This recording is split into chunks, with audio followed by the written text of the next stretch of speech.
Welcome to Saltgrass, a show about how local communities can engage with the climate crisis at a grassroots level.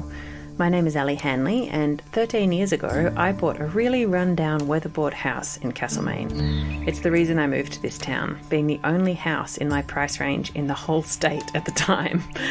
It's just luck that the town my affordable house was in is this one, which is overflowing with amazing people and is bursting with a really cool, complex community. Which, to be completely honest, isn't even stuff I knew existed or that I would want or need when I was looking for a place to live.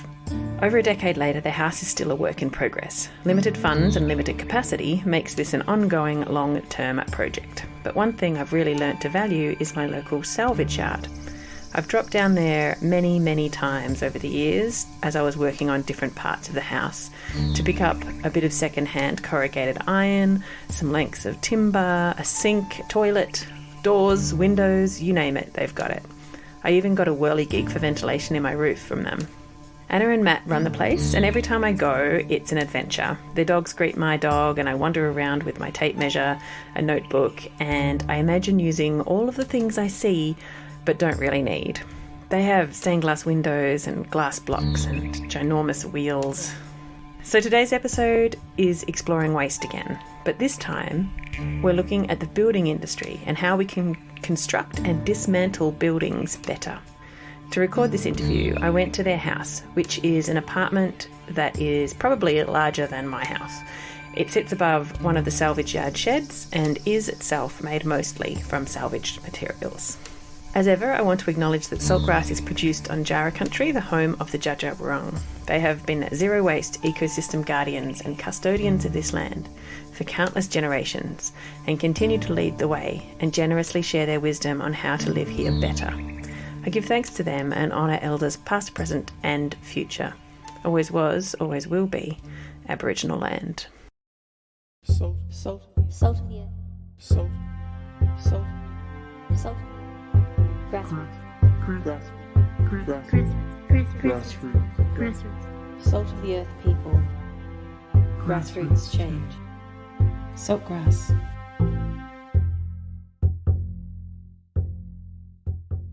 Listen to all episodes of Saltgrass on your podcast app or at saltgrasspodcast.com. How did you get to the point where you wanted to run a salvage yard? What led to that? We probably won't go way back in time, but when we first moved to Central Victoria, we were in our mid-20s. I've grown up on a cattle station with those values of remote living and, I guess, frugality and that sort of thing, and interested in building shelters. And then I went to art school and studied sculpture, and I guess I was always interested in sculptures that encompass place and artists that did installations in public space around shelters. I mean, I just found that the things I was interested in were gravitating towards cubby building. I always loved making stuff. And when we moved to Friarstown, Matt's been hugely influential for me with regards to just not ever considering buying anything new to build because there's lots of stuff lying around, and he was always such a good gleaner that kind of rubbed off. So I grew up in Greensboro, Eltham, which has got a strong earth building background. So that was just kind of part of my DNA growing up. And Mum and Dad had a yard in the backyard.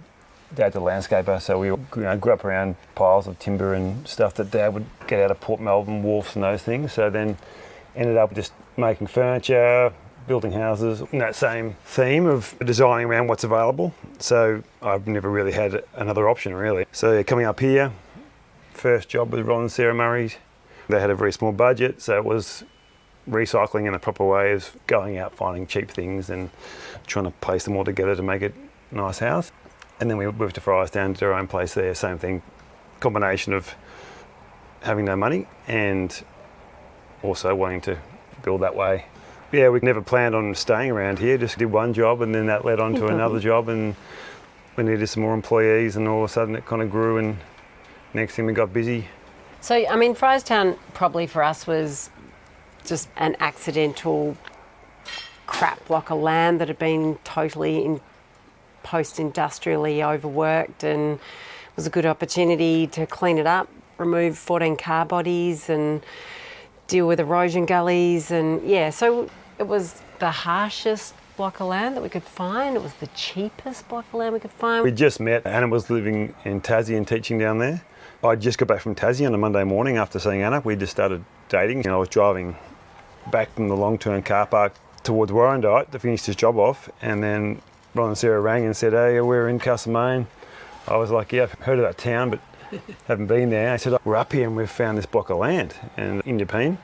And we'd been bouncing ideas around one day designing and building a house. So I turned the car around, came up the Calder Freeway, went to the block and went, this is amazing. Rang Anna and said, want to move to Castlemaine? She's like, where's that? Well, I knew it was very dry. That's all I knew from Northeast Victoria. So, yeah. And literally within a month, we were living in a caravan on the block they bought. They got a 1 month settlement and built a shack from the old Castlemaine tip shop. So scrap metal, scrap timber. We built a shack and lived there for 6 months while we started their house. And then, and Fryestown came in that time. And then you saw a property for yourselves and did the same thing all over again. Well, we sort of didn't mean to. I think we started thinking, it's a pretty good place. I was teaching in Ballarat part-time and building up at Ron and Sarah's, and, things just kind of roll for us. Yeah. I have to admit, we probably don't set out with huge intention in life. Like I definitely feel like life has just happened to me. Yeah. And I guess I've got over feeling ashamed about that in a world where you meant to just like take things and set goals, but have a plan. Yeah, have a plan. I never really had a plan. It just, Look, going with the flow has worked for you guys. Yeah. This is pretty great. Yeah. Yeah, there was no discussion years ago about let's have a salvage yard. Just that we had behind the house at Fryestown, we had about half an acre of space which we just covered in materials for building jobs. So for all our clients' jobs. When things come up in this industry, we're not hoarders, but Well, I did actually say to Matt that if you continue along this path, you have to justify your obsession, and that either means having a massive clearance sale or turning it into an industry that thereby you can continue feeding your hoarding. People used to come in and say, is that stuff in your backyard for sale? And all of a sudden we were wheeling and dealing. It was never the plan, it was always for jobs. Jason Mills, that used to own Tonks Brothers, we did the renovation of the old Tonks store in town over 10 years ago, maybe 12 years ago. We used a lot of recycled materials in that job, and we reused a lot of the stuff from Tonks in the demolition of the back part of the old part of Tonks. We reused that in this new renovation. Over that time, Jason and I become good friends, and Tonks talked about looking for a trade outlet, somewhere to store more materials to feed the old store in town. I talked about the idea of wanting to have a bit of a demolition salvage yard in Castlemaine because there wasn't one. The time came where we thought, let's do something together. So the idea of looking for a yard, a bit of a storage shed for Tonks and a bit of a second-hand salvage yard. This block came along about 10 years ago. 12 years ago? Oh, really? Used to be the old McClure's gravel washing plant. Yeah, so we sold our place at Fryestown, which we built over 10 years, and started to build this yard. So it's a 7-acre property, and we've since subleased to the Good Op shop, a few other tenants. There's a guitar maker here, a sound recording studio, waffle pad. Sam O'Donnell's got a furniture business here. He also does all the timber machining for our recycled timber. He utilise a lot of material in their own projects too that come through the yard here. House Workshop, the building company, they've been operating out of here for a while. Same thing, specialising in using these materials in their jobs. So did you build all the buildings? Yeah, so the building we're sitting in right now, which is our house in the back of this, we call it our New York style apartment. Do we? Oh, it's called it's just a glorified shed, basically. Shed house. So we're living at the back of our first shed we built. We were running our building company, Pump House Design, out of here while we were developing the yard. Yeah, it's all built out of secondary materials. So the yard's made up of 2 sheds. We call it the small shed and the big shed.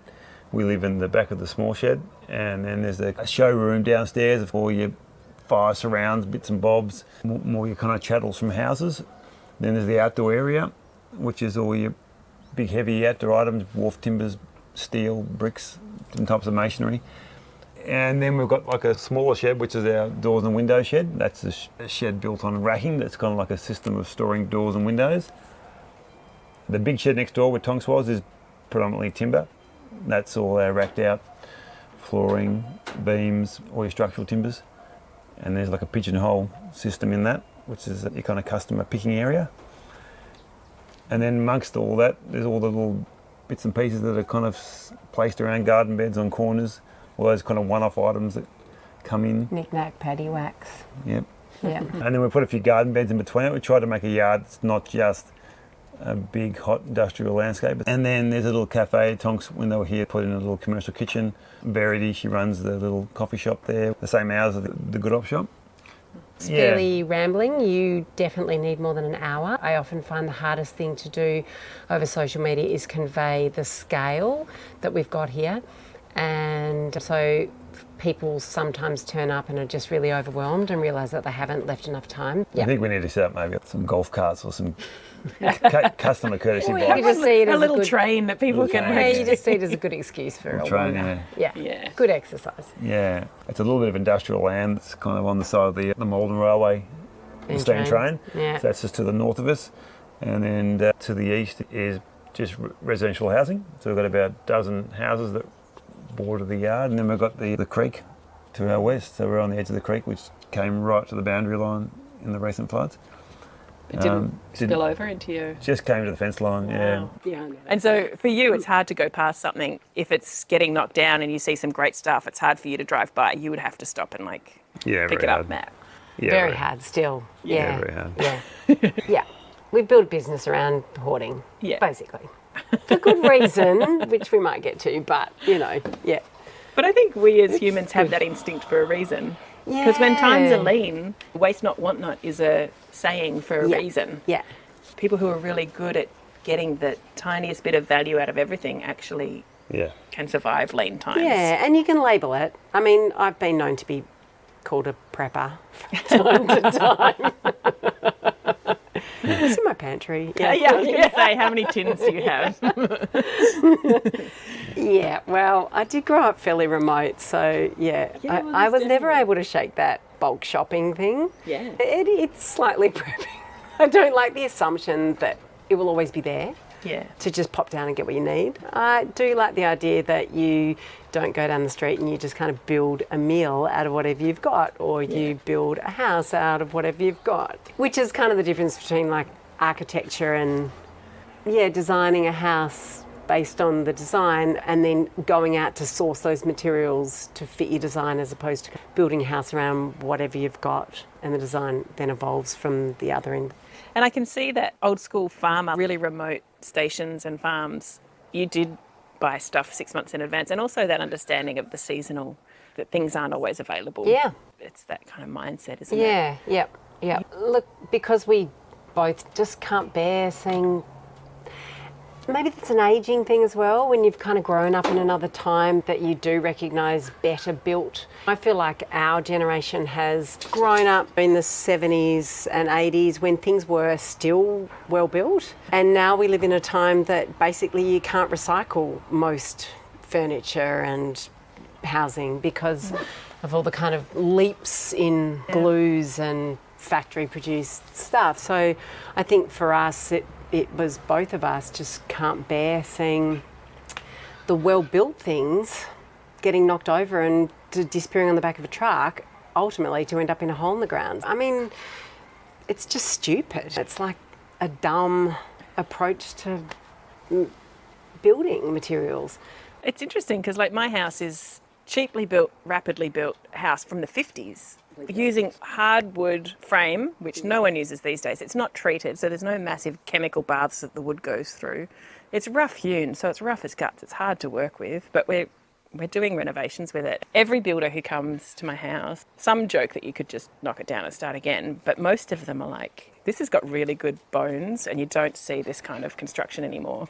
And it's a commission house. That's one of the cheapest, roughest buildings that was built in the 50s, and it's still using better materials than what's being built But maybe today. that talks to the better trained and better educated era of builders. It also talks to cutting down old growth forests for timber. Which Better quality which timber. we don't want to do anymore. So there's pros and cons to all of it, but it's an interesting thing that some of these really old houses that look like they're falling down actually contain really good components. These days everything's glued on, so you can't take it off at the end of its life and reuse it because it breaks when you take it off. You can't lift a glued floor off a slab, and it's just kind of criminal, but yeah. So I guess along with me saying you have to justify your obsession and Having known a lot of people in the demolition industry, and there's some real characters that work in the demolition industry, especially we were sitting in the back of the car at Bob's yard once, and Albie looks out the window and he says to me, "Mummy, Daddy has some funny friends, doesn't he?" This kind of toothless guy like produces another like, "Yabby net." "Yeah, mate, you want a yabby net?" He always had a gift for the kids. Yeah. We went there to pick up stuff. Yeah, So knowing that places like that had most of the great gear because they'd been like smashing it down and dumping it in the back paddock for years, found it really hard to bridge the gap in conversation with the general public, didn't know how to kind of talk to younger generation, weren't interested in dealing with the general public. We just felt that there was kind of a need for people that had a different language to be able to bridge a gap between the old fellas and this new evolving up-and-coming generation of owner-builders. I guess also if you get known as someone who will take stuff when people have stuff going, then you end up with this great network of people who'll call you and say, "Hey, this building's coming down, do you want to come down?" Whereas most people, if I'm building a place, I don't know anyone. No one's going to call me with that information. Yeah. So you become this hub of... Yeah. Yeah. Castlemaine, I think part of the reason staying here in the beginning was that there's so many like-minded people here that have got their own little stash in their backyard. There's a lot of builders in Castlemaine that think the same way, and owner builders. We're just a bigger version of a lot of people's sheds and backyards in this town. A lot of our stuff comes from Melbourne, a lot of our stuff goes back to Melbourne, but we're definitely really well supported But there's a locally as community well. here of people who also like to salvage and Yeah, reuse it's great, things. and I think, this is... Does it get a bit competitive? Like, Yeah. you got to get there first and... Yeah, the yards I've always loved are the yards that aren't just trying to chase one kind of customer. So a lot of the yards in Melbourne now and around are just high-end timber recyclers, which is fine, that's their thing. So there's only a handful of those, but they're very competitive, and when you're chasing after these materials, those guys are really kind of fighting for it, and the prices are getting right up there. We've tried to have a yard that's more your old-fashioned builder's yard, so it's your corrugated iron, your bricks, Dunnies. your letterbox, that kind of thing. I've got a dunny from Yeah, you you got a guys. dunny. Yep, Beautiful. got to have a Sinks. toilet sometimes. Sinks. Yeah. Yep, So yeah, that's random. the stuff. So quite often I'm down on sites where these guys are getting all the big items, and I'm around the edges picking up all the stuff that we get left behind. That's the part that's fun. That does mean you've got to somehow try and get all these things onto the back of your truck. Don't always- It's like a Jenga. So it's quite often come home in the cover of darkness Yeah. late at night to not so visible on the highway. Yeah. But there's not enough of those yards left anymore. Like these model yards where you've got that across the board building materials. I feel like you could come here and pretty much build a whole house because you've got floorboards, you've got corrugated iron, windows, doors, plumbing. And I look, a lot of our stuff's from a period building, so we haven't got a lot of double glaze. We've got a lot of double glazed glass that's surplus from city buildings, but people are pulling out a lot of stuff to upgrade to more energy efficient windows. But if you've got a period building in Melbourne and you're trying to find a lead light window that matches, it's going to be hard to find that. So that kind of stuff we're trying to keep. Yeah, but we haven't even really touched the surface. Like in Melbourne, there's more houses being crushed every day than we can get to. We'd probably only be lucky to be 2% of what's happening in Melbourne. I just haven't got the time to be down there all the time. We've got a very small group of demolishers that we work with. They know how to do it properly, how to pull apart things without wrecking them. That's the biggest issue. As well, there's occupational health and safety problems with demolition too, isn't there? Like you've got to... Which is totally also is. lack of knowledge of how to do it safely and properly, because you can devalue materials very quickly just by ripping it out the wrong way. Yeah, the OH&S stuff, that's just a smoke screen, I think, to not get out of your machine. Like just in the last month, there's been 2 big accidents in Melbourne with excavators where they should have been, both jobs should have been done by hand, because one, they put the excavator on a floor of a building that was a suspended floor and it fell through the floor. Oh, God. The driver survived, but he crashed down through 2 floors. They should have been pulled down by hand because he's gone for the They quicker. put an excavator 2 floors up. Yeah. Oh, it was a house on the side of a hill in That's Hawthorne. wild. And we went down through both floors. Wow. Would have been better done by hand, and you would have saved all the material. But that's time and labour, isn't it? Well, it's That- training. So Nobody's trained people The to old- do it. There's no industry. It's called demolition, and demolition has a Rather than safety salvage. bent. Yeah, it should be rather called than it should be salvage. called deconstruction. dismantling. Once upon a time, not long ago, demolishers actually didn't get paid to pull a house down. They just got the salvage rights. So all those yards through Melbourne that have now mostly gone, Whelan's they was probably the survived best example. survived off what they sold their yards. So the demolition part was covered from what they sell, so they had to pull it apart carefully. So that's kind of, that's changed in the last 30 years. But the price of demolishing a house has barely, since they started paying to remove a house, that price has hardly changed in the last 20 years. It's still about 15,000 to 20,000 to completely clear a site. Which includes landfill tipping costs, which are up and over which means $70 a tonne now. Which means they're justifying that destruction by having to get in and get out quickly because they haven't got time. Yeah. So they're using the machine, they're going quickly, and as far as safety stuff goes, they're taking more risks now to try and pull a house down quickly than they are if they were taking a bit more time and using their hands. It's really interesting. My house that I grew up in was a beautiful red brick home, and when my parents sold it, the whole block got flattened. There wasn't anything left.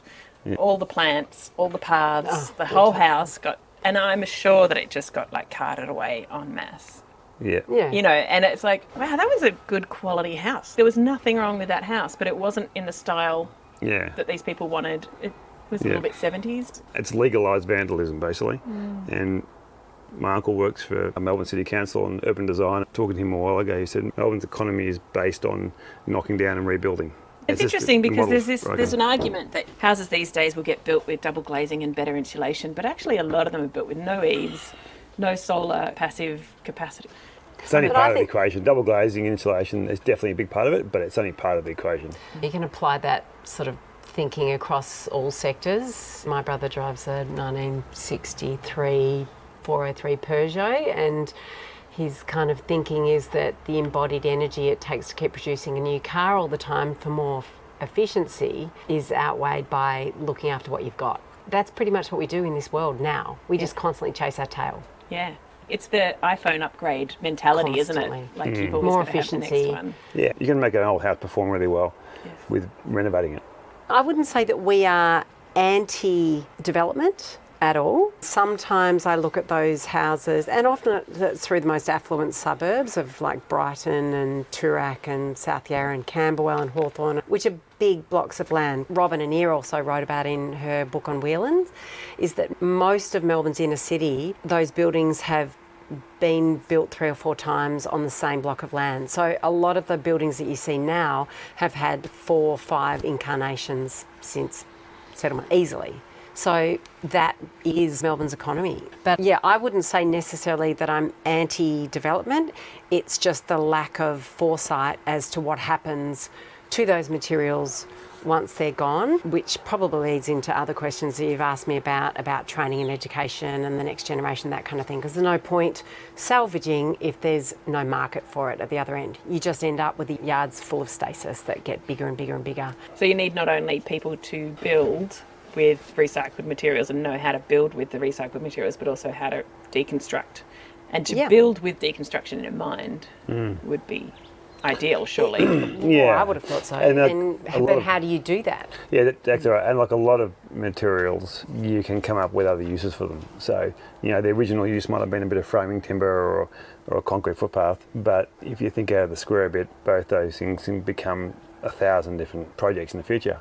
Dry stone walls or crushed up and used as road base. Hardwood timber framing in houses in Melbourne is some of the best timber you're going to get in this country. There's 1,000 uses for it. If you're paying a tradesperson $85 an hour, it panics you to think that they're going to have to pull nails out of something. So then you might take that back to a different wage bracket and think, okay, what am I going to pay this person to pull nails out of timber? Recycling is something that's always been seen, I think, in our culture, that the people that do it are the ones that are poor. Your hardware materials have just probably doubled in price in the last year or so. People are complaining about it. I think it's a great thing. I mean, I'm not a fan of the fact it's probably just a few wealthy people getting richer, but the fact that we're putting more monetary value on material goods is probably going to happen. A piece of pine framing, 6 metre length of 4x2 pine, is now about $40 to $50 a stick.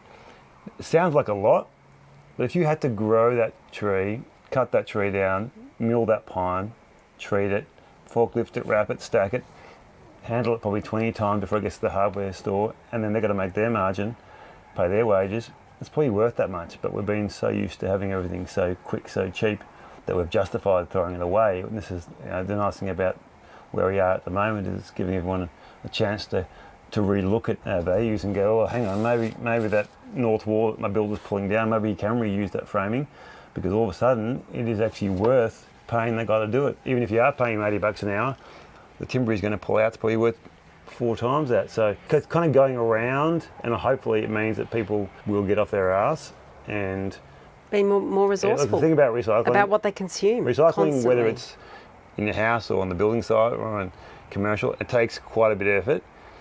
It takes a bit of skill. It takes some skills that are being lost, but it is definitely worthwhile. And yeah, you either got to pay someone or use your own energy. And I think that's the biggest thing we find, that there's that in this industry. It's a really small pool of people that actually do it. There's, sure enough, in Castlemaine, there's quite a big pool, because this is the kind of town it is. But most of the country are just paying for the look, paying someone else to do it. That means they're only one kind of customer. They can afford to pay someone to do that for them. But yeah. And I think it's interesting also, I'm just thinking as you're saying all this, in terms of how many people can't afford to buy land or build a house or have a home of their own. There's an increasing number of people who can't afford to have their own home. Mm-hmm. And at the same time, there's people building and rebuilding because the fashion has changed and they want to have a different thing, or they've got 3 houses. And there's something about this idea that we used to have, this idea that everyone would one day own their own home, and once you build it, that's where you live. Yeah. And you'd see these old people who've lived in exactly the same house for 50 years. And it's devastating for them to move into a retirement home, because that's where they've lived for 50 years and that's where all their memories are. Yeah. These days people are building, rebuilding, Flipping, moving, you know, changing everything. And it's a different mentality of what it's worth, what a house is worth, what a home is worth. Yeah, I think we work to such a fine tolerance, or we're meant to, in the building code. You're meant to make walls within 3 or 4 mil and door gaps about 2 mil. So it kind of scares people away from having a go themselves. I think the fact that we're making buildings so sterile looking has scared people away from becoming owner builders. A big part of our business is to try and empower people to have a go themselves. And you actually can still, if you're prepared to put the time in, build your own house relatively cheaply. We've got to a point where we think we're so valuable, we think that our time is so valuable that we can't afford to do it. And if we got to that, I think we've kind of failed. You pay thousands of dollars for permits these days, and you've got to have a certain skill set and a certain amount of knowledge so that the house that you build doesn't burn It's down safe. or fall down. Yeah. Yeah. But yeah, I think there's a lot of people who now are scared off by all those regulations. It is. We've got to come back to a spot where you are the one making the choice, I think. I'd like to see people be more empowered to choose and be responsible. If you want to build a house, that was your choice to do that. The next person that buys it, that's their choice to buy it. The other thing I'm thinking as you're talking though is this idea that people are building these bland houses, as you said before, because they're building it with the next person in mind and the sale value, and it's an investment, rather than what's the home that I will love. And it might be kooky and it might have some crazy features and have really interesting, unusual things going on. Yeah. But if you're really thinking about, oh, well, I don't want to buy that crazy window that I love because the next person might hate it. And I don't want to paint the wall that colour. Because, you know, like there's, it's like it's a different mentality about what your home is for. It's totally right. Yeah. I just think that we also think that we're so uniquely special. I think we forget that we're actually a race of fairly cookie cutter. You know, there's nuances within humanity. I do understand that. But at the end of the day, we all have the same requirements. I mean, basically, we just live in glorified sheds, all of us. Really, when you think about it, we all have the same needs. A roof over our head, warmth, security. Weatherproof. Yeah, bit of natural light. Yeah, I think we also, with the houses that are being built now and all the housing estates you see, they're efficient in one sense, but once they're done, and people are leaving these places on the weekends to go to places that have got more soul and more feeling. You know, like up this way, every kind of quirky little charming B&B is booked out all year round with people that are coming from these places to get away from it. There's half falling down shacks that are getting $1,000 a weekend because people want to be around something real.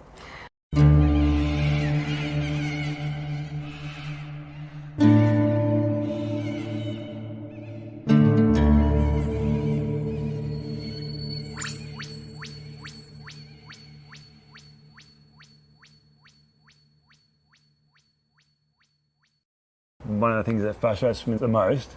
The next person that walks into this yard and asks for black butt timber or spotted gum can jump on a plane and go to Queensland and find out where it really comes from. We've got local grey box here that you can get locally that is as durable, more stable because it's from a local area, and it's not on the architect's list of choice of timbers. We've got to start looking at growing and using our own local timbers, ironbark, grey box. We've got some of the best timbers right here in this town. Growing local timbers for... That we can get a hold of and we can harvest right now. We've got to keep, we're not planting enough, but there is this timber available, especially with recent storm damages.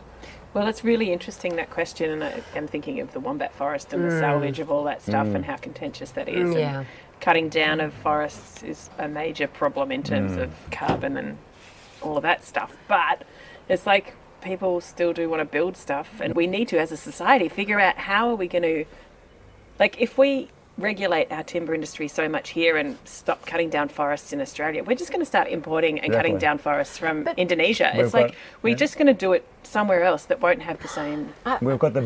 We need to figure out how to do it here. We've got the most amount of land, we've got good soil. Timber is our greatest natural resource. We've taken it more than growing it. As long as we plant more trees. We've talked no end about this notion. I reckon every sizable town in Australia surrounded by farmland should have its own timber plots, managed by the community. Like, why haven't we got 500 acres on the outskirts of Malden or, across the Malort Plains somewhere, managed by local councils as timber plantations for local timbers? No, not like a council, just by community property. Which is community. Well, you're voicing it on this podcast, now we're going to do it. Yeah, I know. It's great to have ideas, but so that is another really big issue. We have growing demand in every town across Australia and the world because of population growth. Trees grow. They're a great resource. There's a fellow that works for us called Greg Denny, lives out in Barringup. We've just recently been using some macrocarpa, which is European cypress, that his father planted in the 50s down in the Otways. Pretty fertile soil, good rainfall. So the trees that his father planted, not long ago, have come to age in time for Greg to build his own house and Greg's son to build his own house. And there's still plenty of them down there. So in a relatively short time, with a little bit of effort, planting these trees in the 50s, he's produced a resource, and we've been able to use it for our yard and sell it here as well. They're from the trees that Greg has been watching grow up in his lifetime. Greg's 64 this year, I think, and is not slowing down, and he's still harvesting these trees. So it's and that's again the same thing of, are people prepared to put down roots enough to invest in something that won't mature for 50 years? Yes, and I think it's come with that mindset. And a lot of people, especially as we worry about bushfires, like if people are investing in building a forest, it's like, well, there's a very high risk that that's going to burn down before it matures. So if you're looking at it purely from a business and risk-taking perspective, it may not seem worth it. But if you're looking at it from a community perspective and sustainability and as a carbon sink for 50 years, then that's awesome. And if you're not burning that wood, but you're building with it, then the carbon stays in the wood. It's, I just think it's a no-brainer. But It's kind of but it's a mentality thing, isn't it? Because I have heard people have stopped investing in growing sustainable timber because as business people, if they're getting investors from wherever in the world, it's high risk and slow return. Sure, but as a result, we put a lot of pressure on our state forests. Yeah.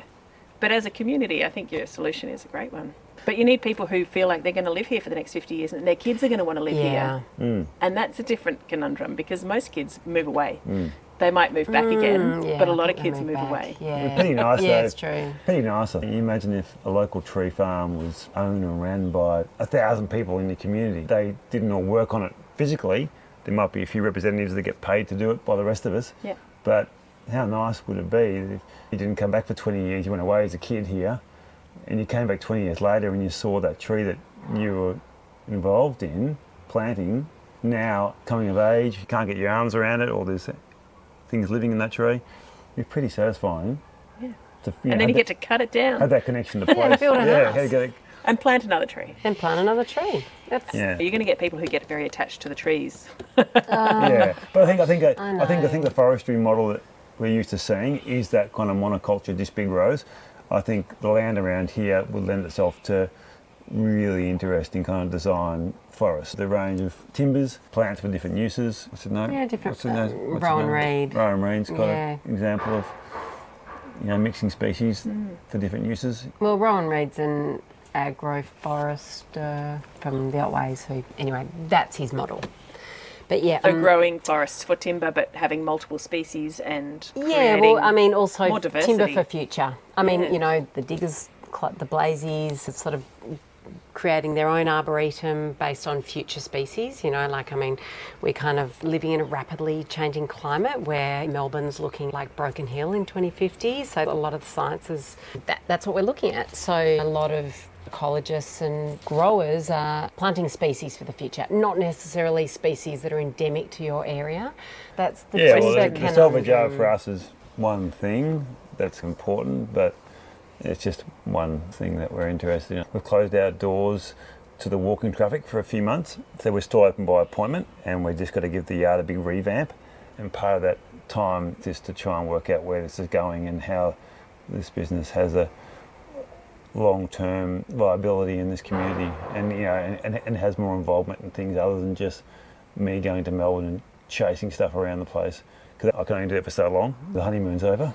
Yeah.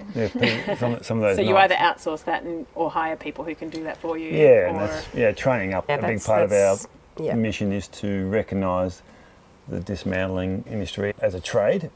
It's someone with specific tools and training, and that's the part that we really like to see, is that the industry, you cannot knock something down without having to get an assessment, and that assessment then may involve removal of things carefully, and that needs to be done by someone who's got those skills. But there's a few people that are doing the really good stuff unrecognised. People that are so good at their hands and doing other salvages that we buy from. Yeah. So these guys that are very small, and they're freaking heroes. Yeah, they're heroes. These guys should be training. But they should be training the next generation to create an industry. They're carrying on the skills that their fathers and uncles taught them, but they don't see it like that. They're just doing what they know. But what they know is such an endangered species. We need to create an industry. There is no industry. Yeah. There's no salvage industry.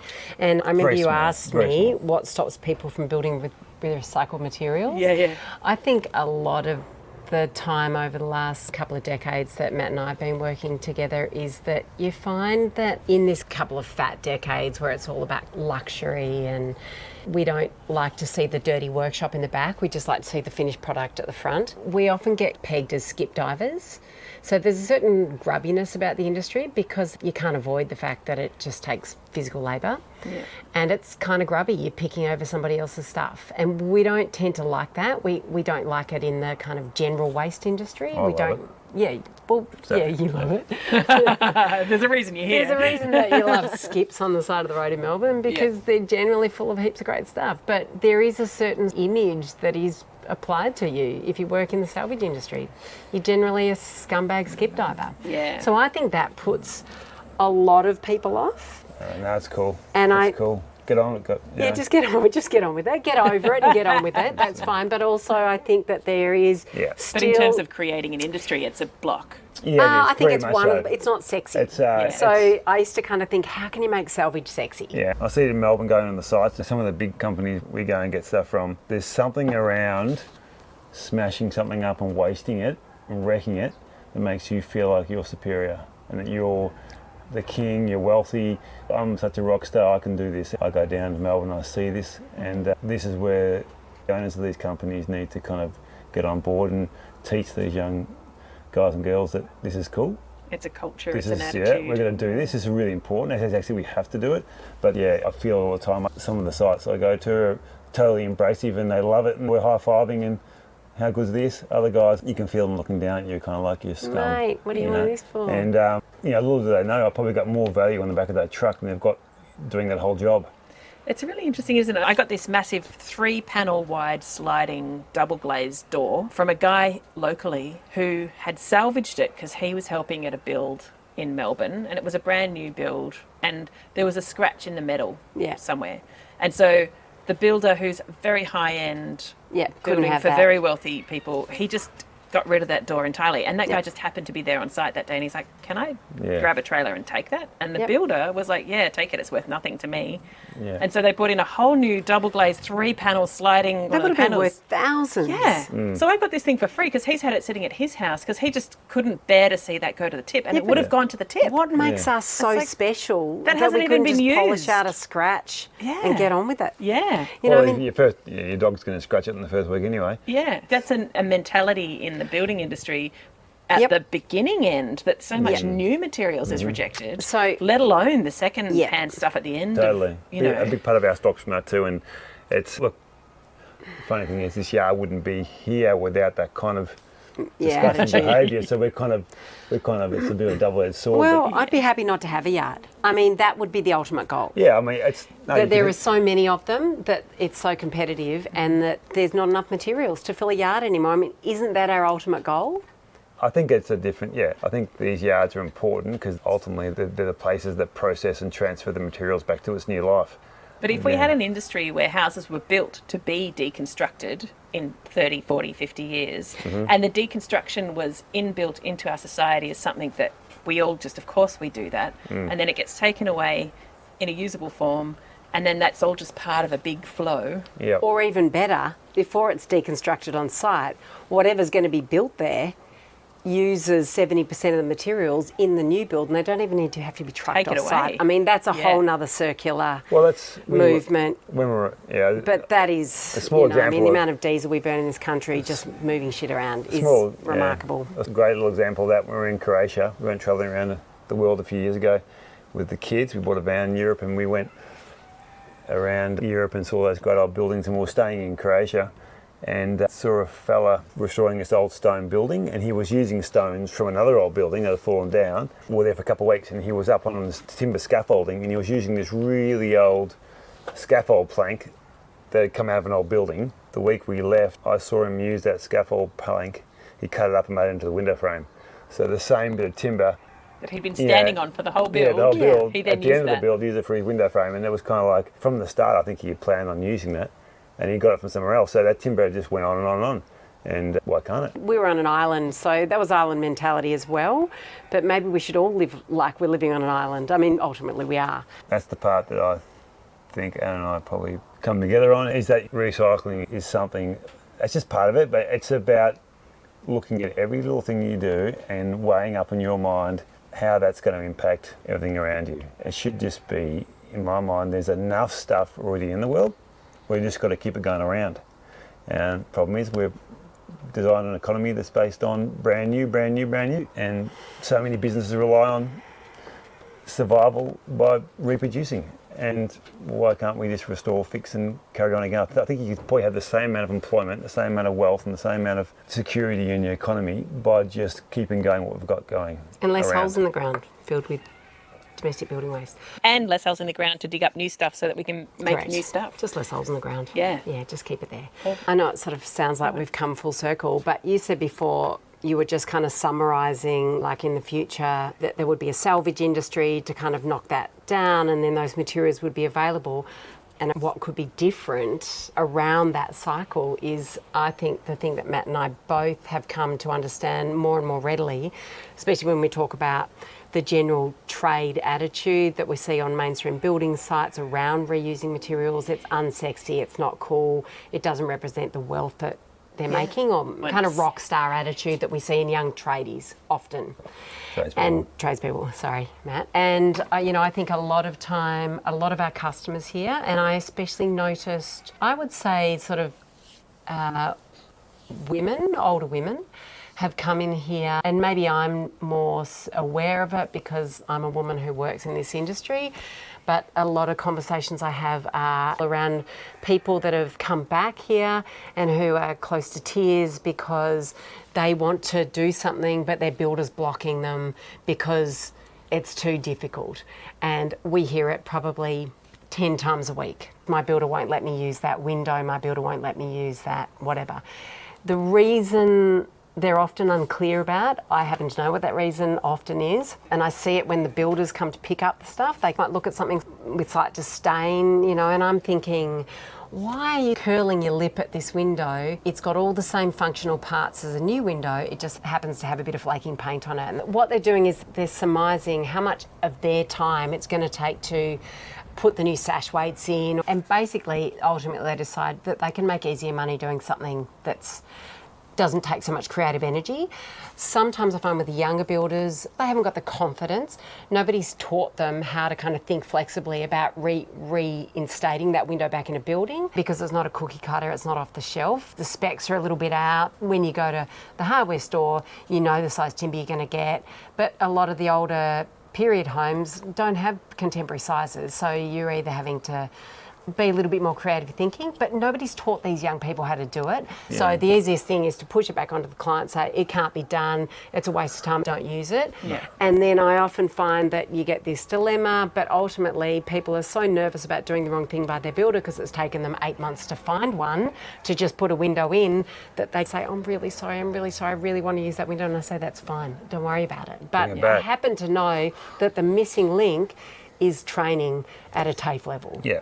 Restoration and repair work of older items that are in our yard and old houses needs to be part of the trade school. Yeah, you know, it's been dead in the water for decades. Putting a sash core on a sash window isn't that hard if you know what you're doing. It's a relatively quick job. Putting a bay window. I mean, we don't tend to see a lot of bay windows being put into houses anymore. Carpenters haven't got training on all the confidence to know how to do it. It's not that hard. You can probably Google it. But yeah, it's not being taught. I guess the yard's fantastic. We're really proud of what we've created. It's enabled us to do good things when it comes to diverting waste from landfill, but it is easier to collect items than it is to sell them. And I think that the op shop would have the same problem, because we all consume so much and we don't stop. We're not training people to recognise the worth and the skills.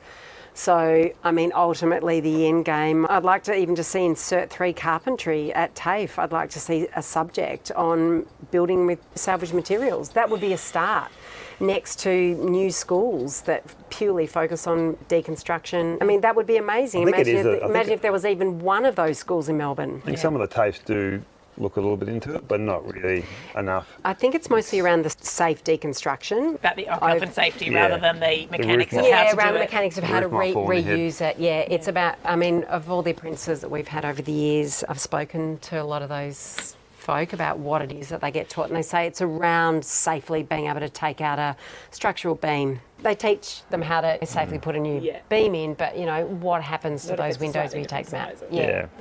Yeah. A couple of the yards I go to in Melbourne, when you're passionate about something and you tell these young people the story behind it and what they're handling, they actually are really interested. It's the bosses that are really kind of setting the culture. So I love getting down to Melbourne and getting in their ear and just telling them what they're handling. It's American red pine, it's New Zealand kauri, and they've got no idea what it is, but when you tell them what it is, they quite often get quite excited about it. So it's just that education around what we've got already. And then that opens their minds to the value of what they're handling rather than just the job of it. Yeah, and the monetary value. I mean, the reality is once you put a dollar value on something, people get more interested. I mean, that is the sad reality but it's important if you want to make an impact. If you look at the retail end of what the materials are worth, and say your house, if you put all that material in a stack, sorted and organised, there's way more value in that material than what the profit is in demolishing the building. In a lot of places, double or triple. So it's really a no-brainer. It just takes a bit more time, but there's more monetary value in regaining that material. I've quite often been to jobs where I know the demolisher's doing this big house in Hawthorne for 30,000. There's probably 50 grand worth of salvage in it, if you had to look at it like that. And I can't get all of it. I can just get stuff I can. But if the industry really existed in a healthy way, you would have the phone number of the guy who collects the timber, the phone number of the guy who collects the tiles, the phone number of the guy who has the roofing materials, and the other guy who collects all the plumbing and the copper. And like some of those old buildings have copper pipes. And they would have employees set up to be able to kind of disperse to do that. It's like the opposite of the building industry, where you call your plumber, you call your roofer, you call your... But you would be the opposite. You don't want to waste time doing it in reverse. So we've got this all kind of like ask about. All it is a little bit more time. It's a little bit more time. Slow it down. We're not going to pull this house down in one day. We're going to do it in 2 weeks. Yeah. And that gives everybody time to do it responsibly. I think just the people out there thinking about, if you want to use that stuff in your own place or your own projects, it's not that hard to get a few little skills on how to use it. you've got to just remember it's either you doing it or you're paying a tradesperson to do it. So yes, if you can afford to and pay someone else, fine, but if you can't, you just got to do it yourself. It takes effort. It's worth doing. And I do think on the point of people getting amongst it in terms of building their own thing, there is so much YouTube advice now. Oh my gosh, you can't get away from it. It's great. There's some amazing, really creative builders who just make videos about how to do any old thing, and you can watch it and figure out how to do stuff. Totally, yeah. It's amazing. And how cool that it actually gets there. I mean, I always wonder how all those YouTube videos get there. I mean, really, people are just enthusiastically posting all the time. Yeah, just thank you for that. don't be afraid to get amongst it. And there's plenty of demolishers that if you turn up at their sites and say, hey, can I grab some of that timber, they'll be more than happy for you to take it. Just, you know, you've got to obviously work in with them so you can do it safely, but there's not enough people like ourselves in the few yards in Melbourne that can get around all these sites going on right now. So, yeah, get out there, stick your nose in places where you shouldn't go. More the merrier. And just ask, and, you know, can I grab that corrugated iron? Can I use that timber? And, you know, the old slab of beer is always still the best currency. It does actually work still. And what do they say? You've got to pay somehow, physically, financially, or emotionally. You can't avoid one of those. Yeah. Yeah. Yeah, and you know, and it's very satisfying. We're sitting on deck now with you here, and everything around us has come from somewhere else, and it feels good. And it makes things unique and interesting. In a world that really needs it, I reckon.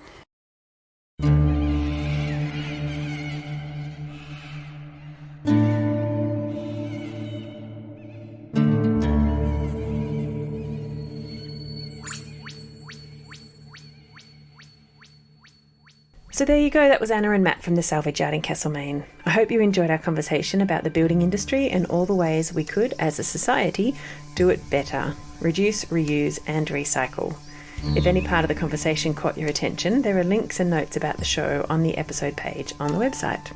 Don't forget to share the show with your friends and tell them about it, especially if you enjoyed any of the ideas that you heard today from Anna, Matt or myself, or our conversation. It's important to talk about these things and keep the conversation going. Don't forget to get your Saltgrass ethical t-shirts, hoodies, stickers, posters and puzzles. There are new designs all the time. Just jump onto saltgrasspodcast.com and click on merch and it will take you through to the online shop. For those of you listening on the radio, please note that you can listen to all episodes of Saltgrass on your preferred podcasting app or at saltgrasspodcast.com. You can follow us on all the socials and you can subscribe to our email list to get reminders and updates about the show. This program was made possible with support from Main FM and the Community Broadcasting Foundation. Find out more at cbf.org.au. My name is Ali Hanley. Thanks for listening. Salt of the earth. Salt.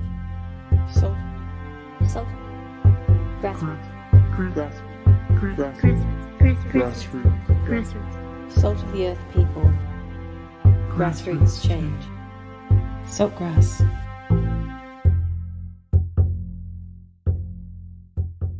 Listen to all episodes of Saltgrass on your podcast app or at saltgrasspodcast.com.